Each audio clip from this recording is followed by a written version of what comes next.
Tonight, I completed a drive-in shift with my brother Matt here in Pittsburgh on Uber Eats and DoorDash. Now, it was a short shift, but what I was really noticing is we were declining a good amount of orders, and that's actually a tool that you can use to make more money.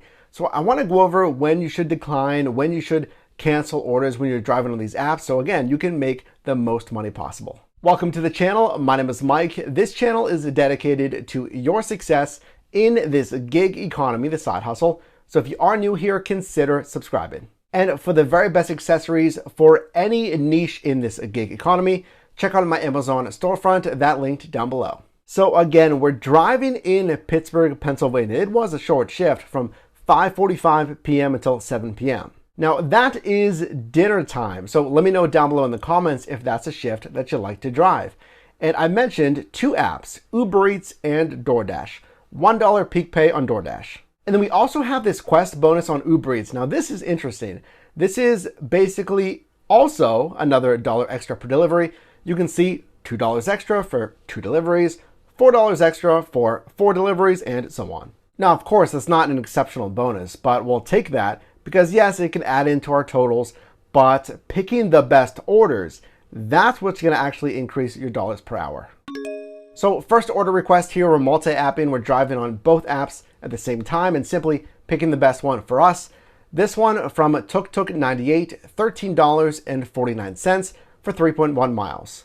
So our key factors of the dollars to mile ratio, the dollars to time ratio, this one passes both of those tests. So what am I getting paid for the miles driven, right? And then is this order gonna usually be a pretty seamless pickup and drop off? And for when it comes to positioning, is it gonna leave me in a busy zone? So for this one, check, check, and checked first order.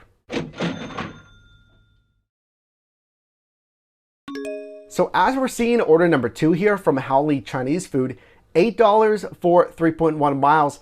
I want to give you my first insight on when to decline order requests. So with number 1, it's looking at restaurants, because to be honest, during this really, it was a short shift. We got slammed with Chipotle requests, and that was on both apps, and it was single order requests and stacked order requests as well. And we declined every single one of those because it passes test number 1, the dollars to mile ratio, how much I'm getting paid for the miles driven. But based on Matt's experience here in Pittsburgh with that Chipotle, it really fails the dollars to time ratio. And let me know if you feel the same way in the comments, but we had an order that proved this just a couple of days ago. And what I'm talking about is if you get order requests from that certain restaurant, and they've proven time and time again that they're usually backed up with orders. So when you're out there driving, number 1, don't assume, don't just say, hey, Mike said Chipotle orders are not worth it. That's not what I'm saying. You'll have to do the market research. Take a few of those orders, whatever it is, Taco Bell, Wendy's, Domino's, whatever it is, and just make mental notes if they're behind, if they're slow. Because what you're gonna do as you drive more and more shifts in that marketplace, then you'll know, okay, this Taco Bell in my central market, they're never on their game. There's usually a big backup in the drive-thru. It's not worth it. And it really is that location specific, because let's say you drive in a different marketplace and you pick up from that other Taco Bell that could be always on their game. So this Howley order, it's a great order for positioning. It's pulling us back up north into a segment where we want to be to accept new orders. And we can see that we're in a busy zone. Again, this is a great indicator that you're in the right area. We got a stacked order. This one from a restaurant that I'm not even gonna try to pronounce for $6 for an additional 3.9 miles. Another order based on our market expertise is we're getting the stacked order because it's in a busy zone with a lot of orders.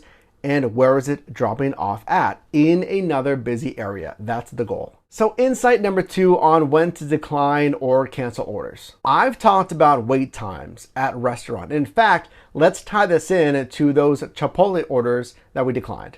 So let's say that we accepted those orders and you get to that Chipotle and they say, hey, it's not ready. We got a bunch of orders ahead of you. It's gonna probably be about 15, 18 minutes. That is the threshold where you should consider canceling, in my opinion. If a restaurant's telling you it's gonna take longer than 10 minutes, and 10 to 15 minutes is really that swing area, but 15 minutes plus wait time, that is when you should really, in my opinion, cancel that order. Unless you're in a completely dead marketplace, unless it's your last order, unless you really don't care, unless it's headed in a direction that you want to head, maybe home anyway, other than all of that criteria, it's not worth it. Because if you're following the best practices here on the channel, you should already be in a busy zone that can get orders. So instead of waiting there for 15 minutes, you could already have another order request that'll actually have the order ready. You can be on your way. Now that is a judgment call for you to make. If you think it's faster to wait, then wait, especially if the payout is really good.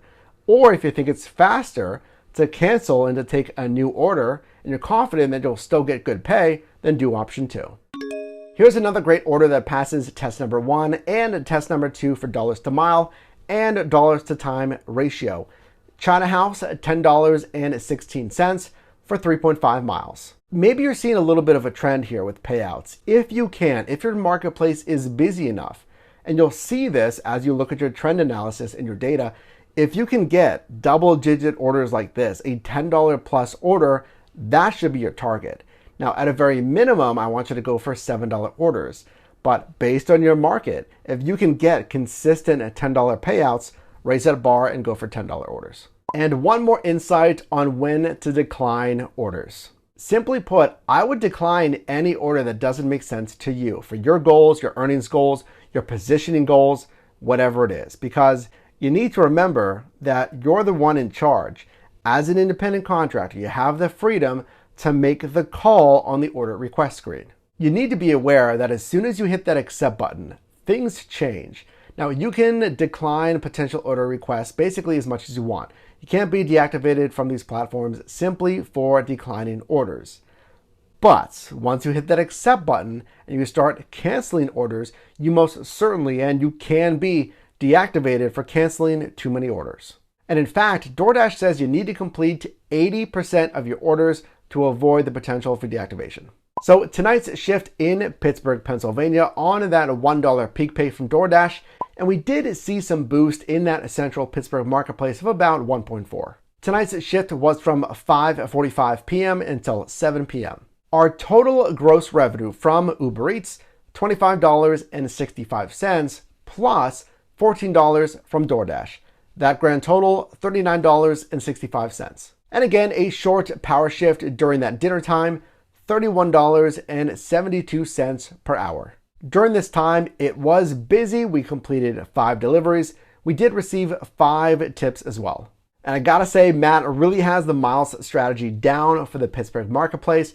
Very important to look at is also minimizing your business miles. Tonight, just 15.2. And based on our total earnings, that equals a strong miles payout, $2.61 payout per mile.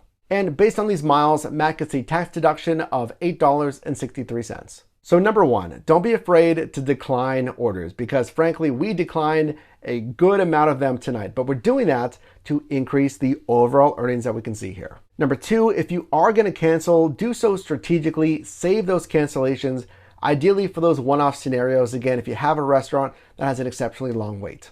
And at number 3, learn your marketplace and specifically the restaurants. Take mental notes if you're driving in different marketplaces or even if you're driving the same marketplace. Make the note of the restaurants that are wasting your time. Now, if you got value in this video, definitely drop me a like. And you can also click or tap the screen now for my most recent video, as well as a video recommended for you. And I'll see you in the next one.